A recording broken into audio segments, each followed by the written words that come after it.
뭐 하고 계신 거예요? 아이, 걸렸다. 아이. 너 눈치 이렇게 빨라가지고. 아니, 여기 보면은, 보이시죠? 이게 뭐냐면, 이게 고가의 브랜드에서만 볼 수 있는 걸 내가 또 요번에 영상을 봤거든요. 노사가 찍은 거. 그래서 저거 좋아 보이는데, 근데 들어왔는데 이게 깔려있는 거. 그럼 안 넣어볼 수 없잖아요? 넣어봤는데 너무 뽀송뽀송해가지고 잠이 들어버려가지고 또 피디님한테 걸렸네.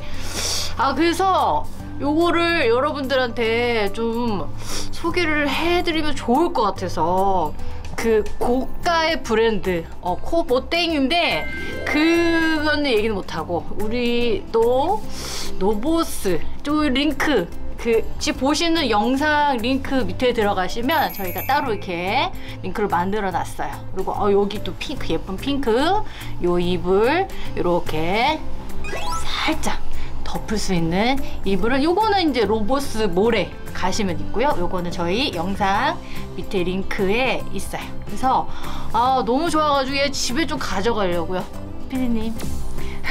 오늘 요즘에 열대야 너무 심해가지고 오늘 한번 깔아보고 자보도록 하겠습니다. 여러분도 링크 따라서 여기 아주 시원한 매트 한번 이용해 보시고, 또 이렇게 예쁜 이불도 한번 주무시고 또 사용해 보세요. 안녕. 자, 안녕하십니까. 노보스 인더스트리 노사장입니다. 엄청나게 관심이 많을 것으로 예상되는 토요타 크라운 리뷰를 시작합니다. 어제 하체 우리기에서 대충 감 잡으셨겠죠. 근데 이 크라운이 생각보다 관심이 높은 것 같아요. 저는 사실 모양이 거의 아이오닉 6와 비등비등 맞다이를 놔도 될 만큼, 이런 표현이 좀 격하긴 한데 남자끼리 그럴 수 있잖아요. 개 젖같은 디자인이다라고. 순수 우리나라 말입니다. 진짜 잣같은 디자인이죠. 딱 보면 정내미 안 가게. 로디오스 이후로 가장 정감 가지 않는 디자인이 아닐까 싶어요. 아이오닉 6도 그렇고 얘도 그렇고. 이 토요타 L&T 모터스의 차장님, 이사님, 이하 직원분들하고 저는 개인적으로 친하진 않지만 프렌드십이 있어요.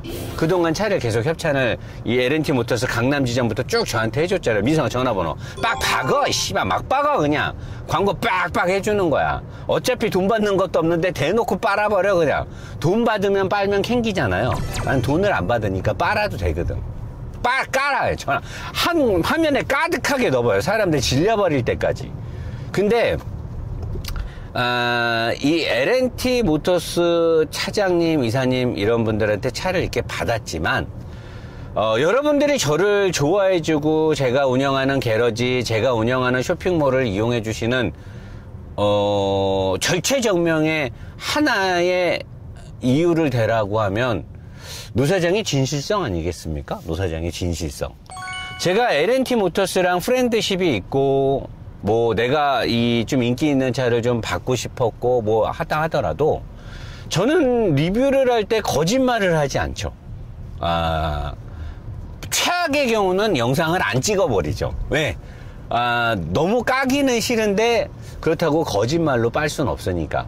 그래서 리뷰를 안 찍어버리거나 무음과 독백으로 흑백으로 내보낸 적도 많아요. 근데 이 차는 그렇게 하면 안 돼요. 왜냐면 많은 사람들한테 궁금증이 있고 관심이 있기 때문에. 근데 한 가지 짚고 넘어가야 될 거는, 이 차는 내가 봤을 때는 우리나라에서 그랜저랑 경쟁하려고 만든 차가 아니에요. 근데 우리나라 그 찰모 유튜버들이나 선동질 잘하는 여론몰이하는 기자들 보면 그랜저랑 비교를 하면서 자동차가 옵션이 생명이에요? 언제부터 자동차를 살 때 옵션을 기준으로 차를 삽니까? 그 말도 안 되는 기준잣대를 갖고 참, 그렇게 따질 거면 아이오닉 5, 6, 아이오닉 5, EV6 급발진 나고 막 사고 나고 불 나고 그랜저 결함으로 리콜 들어가고 무상수리 들어가고 이런 걸로는 지들이 한 번도 깐 적이 없어. 아니 결함 쏟아지고 이런 거는 아닥하면서 옵션 많고 차 큰 거 갖고 존나 자랑질을 하는 거야. 내가 꼴배기 싫어갖고. 근데 걔네들이 차를 잘 알면, 아유, 차를 잘 아니까 정확하게 분석을 했나 보다. 근데 차도 또 좆도 몰라요. 보면은, 응? 억울해? 그럼 나랑 맞다이 한번 뜨시든가, 아니면 니들끼리 다 편먹고 너네들이 한편 해. 연합군에 나 혼자 대 리뷰 대결 한번 하든가. 차를 좆도 모르는데 막 평가를 하니까, 아니, 차를 잘하는 리뷰도 있지. 다 좆도 모르는 건 아니고 몇 명 있어요. 그 악의적인 놈들. 걔네들이 꼭 그렇게 여론몰이를 해갖고 내가 꼴배기 싫어서 한 쓴소리 한번 하는 건데, 잘하는 리뷰들도 많습니다. 진실되고. 그 뭐 누격! 이 차는 제가 봤을 때는 그랜저랑 경쟁하려고 나온 차가 아닌데, 너무 어거지로 까내리려고. 그럼 깔라면 까면 되는데 어거지로 까니까. 사실 내가 오빵떡 지점장님한테 웃으면서 얘기했던 건, 이 차가 그닥 그렇게 내가 사라라고 누구한테 권장할 만큼 완성도가 높진 않아요. 의외죠. 어제 하체오리기가 그렇게 나갔는데. 왜냐면은 일본 브랜드, 특히나 도요타는 변화를 쉽게 받아들이지 않고 신기술을 막 전복시키는 회사가 아니에요. 과거 때부터 쭉 구력 있는 걸로 쭉 가는 회사고, 하이브리드 시스템도 25년 전에 처음 나왔을 때, 내가 양재동에서 내가 언제 일을 했냐면 2008년 9년 막 이때 일을 했었는데, 이때 2세대인지 뭐 캠리 하이브리드 이런 거 타면 좀 어색함이 있었어요. 그 하이브리드 특유의 그 소프트웨어 로직이 어색함이 있었는데, 요즘에 와서 그게 엄청 좋아졌거든요. 근데 외국의 포럼이나 이런 거 보면 1세대 프리우스가 그 당시에 대단한 혁신적인 직병렬 시스템의 하이브리드, 아무도 그런 걸 시도하지 못했을 때 도요타가 25년 전에 그걸 내놨을 때 대단했지만 어색함이 되게 많았단 말이에요. 시스템이 가동되고 차가 운행을 하면서. 근데 이제 차를 만들 때 제조사에서 세팅을 아무리 잘해도 실측 데이터, 운전자들이 차를 구매해서 실소비자들이 타면서 쌓여지는 피드백하고는 천지 차이란 말이에요. 그 실측 데이터가 필요한데, 그 실측 데이터를 쌓으면서 직병렬 시스템에 빛나는 PSD, 파워 스플릿 디바이스와 직병렬 하이브리드 시스템이 숙성의 끝판을 가게 됐는데, 그런 일본 브랜드 도요타가 그 뒤로 큰 변화 없이 모터의 출력을 좀 바꾸고 배터리의 용량을 바꾸고 소프트웨어 로직을 계속 변화를 주면서 최근에 와서는 엔진 진동이라든가 여러 가지 측면에서 많은 것들이 엄청 좋아졌단 말이에요. 근데 이런 보수적인 일본 브랜드 도요타도 처음에 뭔가를 내놓을 때는 항상 어색함이 있는데, 나는 도요타가 이렇게 한 방에 많은 거를 바꾼 거를 처음 보거든요. 이 차는 제가 하체오리기에서도 얘기했지만, 일단 도요타가 일반적인 양산형 모델들의 웬만한 차가 아니고서는 터보 엔진을 잘 얹지를 않죠. 근데 얘는 터보 엔진이 들어갔어요. 도요타는 알아요. 현대자동차의 하이브리드 시스템 1.6 터보가 들어간 차들이 일본에서, 그리고 우리나라에서 오일 증가 이슈가 있고, 연비 하락이라든가 이런 걸로 중국에서는 리콜을 했는데, 우리나라에서는 절대로 국토부는 현대자동차한테는 리콜 명령을 안 하죠. 왜 안 하는지는 여러분도 알고 나도 알죠. 하지만 그들은 인정을 안 하죠. 현빨이들도 그렇고 현잡이 애들도 그렇고 입 밖에 내기 싫어하는. 외국에서는 똑같은 증세로 리콜을 하는데 우리나라에서는 리콜을 안 해줘요. 대단한 현대자동차죠. 자, 그런 것도 있고, 혼다 자동차도 터보 엔진에 하이브리드를 묶은 것들이 오일 증가 이슈가 있었어요. 왜? 엔진이 자꾸 꺼지니까, 하이브리드니까 차가워지는데 바로바로 또 엔진이 살아나니까, 이 차가운 엔진의 실린더와 피스톤하고 실린더의 간극, 이런 거에 유격으로 오일이 연료가 틈으로 들어갈 수 있다라는 이슈가 있단 말이에요. 또는 분사 장치에서 문제가 생기는 경우도 있고. 그러니까 도요타는 자국 브랜드에서 혼다 자동차에도 그런 이슈가 있는 걸 알고, 전 세계적으로도 그런 이슈가 있는 걸 알아요. 근데 여기다가 터보 엔진을 얹었단 말이에요. 되게 의아하죠. 마력도 높아요. 270마력 가까이 되는 터보 엔진을 얹었어요. 그리고 내가 지금 많이 칭찬하고 있는 독일 브랜드들, 특히나 BM, 벤츠, 아우디가 요즘 너무 잘하고 내연기관의 거의 끝판왕인 마일드 하이브리드, 미션 안에 조그만 모터를 넣어놓고 모든 상황에서 엔진이 기름이 많이 먹을 때 어시스트를 해주고, 미션의 동작의 오일 펌프의 작동을 전자 모터로 전자식으로 유압을 만들어서 미션을 부드럽게 움직이게 해주고, 이게 마일드 하이브리드인데 내연기관의 거의 저는 끝판왕이라고 봅니다. 엔진이 끝까지 갔다면 이제 미션도 끝까지 간 거죠. 현대자동차는 아직 시도도 못하고 있는 상황인데, 그런 미션을 여기다 넣었어요. 마일드 하브를. 원래 도요타나 렉서스의 하이브리드에는 eCVT라고 해가지고 유성기어 하나, 그거를 PSD라고 합니다. 파워 스플릿 디바이스라고 하는데, 요건 제가 칠판에서 여러분들한테 알기 쉽게 강의를 많이 했는데, 파워 스플릿 디바이스 앞에 발전 모터를 하나 걸고, 그 다음에 파워 스플릿 디바이스 옆에다가 직렬로 구동 모터를 하나 묶어가지고, 이게 빛나는 PSD, 도요타의 하이브리드에 빛나는 기술인데, 원래는 이 시스템이 모든 하이브리드에 들어가요.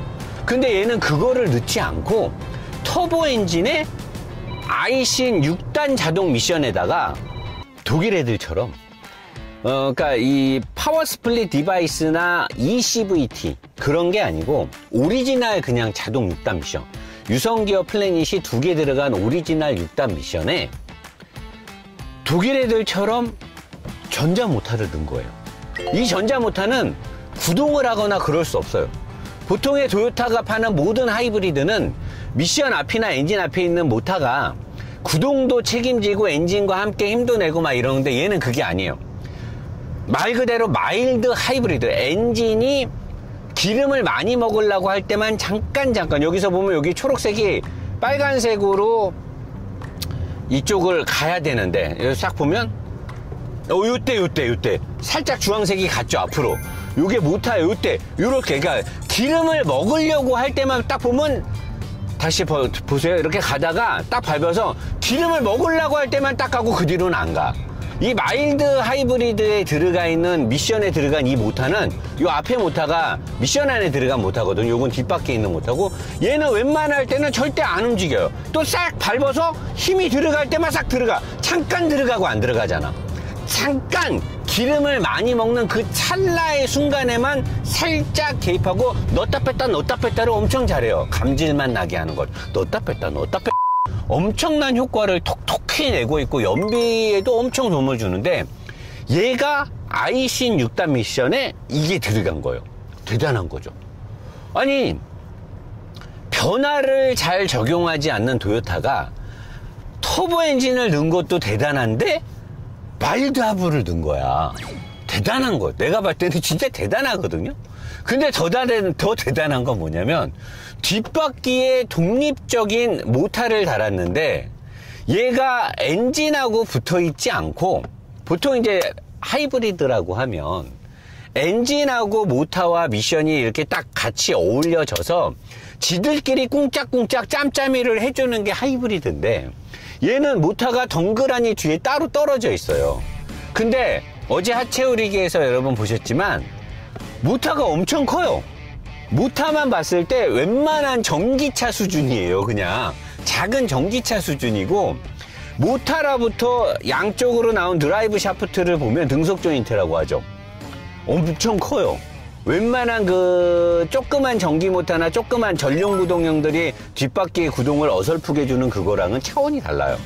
그리고 얘가 엄청난 힘을 냅니다. 엄청난 힘을 내고, 얘가 이제 달리면은, 지금은 이제 배터리에서 전기를 가서 이렇게 밀어주잖아요. 여기 계기판도 내가 여기에 나오게 이렇게 찍어놨잖아요. 보면 뒤에 이렇게 구동 올라가죠.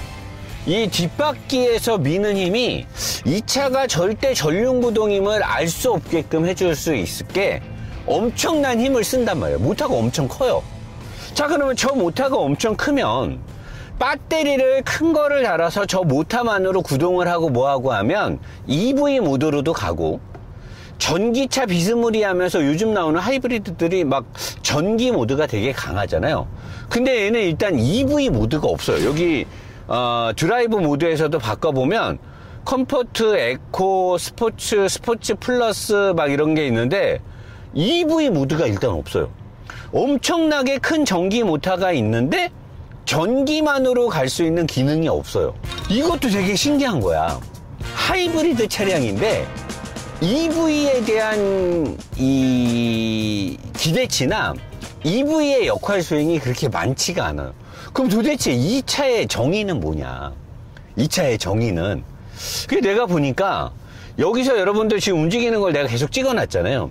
이 모터가 적극적으로 움직여주면 다른 차들처럼 엔진과 미션과 하이브리드 시스템이 완벽한 건데 얘는 적극적으로 일을 안 해요. 대부분의 상황을 보세요. 내가 악셀을 밟을 때만 웬만큼 밟을 때는 또 주지도 않아. 그리고 얘는 늘 엔진이 구동을 하잖아요. 늘 엔진이 돌아요. 빨간색으로 나가는 게 엔진인데 엔진이 늘 도는데 엔진이 늘 돌면서 이쪽으로 가가지고 배터리를 늘 충전을 시켜요. 이 모터를 반대로, 그러니까 모터에 전기를 줄 때는 모터가 힘을 내지만 엔진이 모터를 돌리면 얘가 발전기 역할을 하죠. 발전기 역할을 해서 늘 이 배터리를 또 충전을 시켜요. 이 배터리를 도대체 왜 그렇게 맨날 충전을 하려고 하느냐? 얘를 충전을 어느 정도 해놔야 얘 모터가 엄청 세거든요. 엄청 세요. 여러분들 달릴 때 보면 얘가 무지막지하게 달려요. 어제 내가 우리 막내 승우랑 뻥 뚫린 데서 승우차가 330인데 좀 길이 잘 나가고 되게 빠른데 직발을 당겼는데 얘가 330하고 거의 똑같이 가거나 막판 후반 가속력에서는 얘가 좋았어요. 시속 200이 넘어가는 시점에서는 얘가 오히려, 물론 승우가 뭐 안 밟았을 수도 있는데 그놈이 내가 밟으라고 했을 때 안 밟을 놈도 아니고, 그러니까 얘가 엄청난 힘을 어시스트를 해주게 배터리 충전을 늘 신경을 써요. 그래서 내가 생각을 해봤어. 자, 이 차는 토요타에서 말도 안 되게 이것저것 다 시도를 때려 넣은 거야. 엄청나게 모험적이었을 거예요. 실험적이고. 터보 엔진을 넣고 마일드 하부 미션을 때려 넣고 엄청난 전기 모터를 뒤에 넣었어. 자, 근데 전기 모드가 없고 여러 가지를 딱 보니까 연비가 그렇게 좋지가 않아.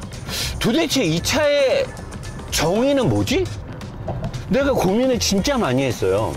아니, 엄청난 기술을 이렇게 때려 넣는데 이걸 이렇게 때려 놓고 뭔가 이게 계산값이 없어. 계산값이 물음표예요. 내가 이 차를 타보면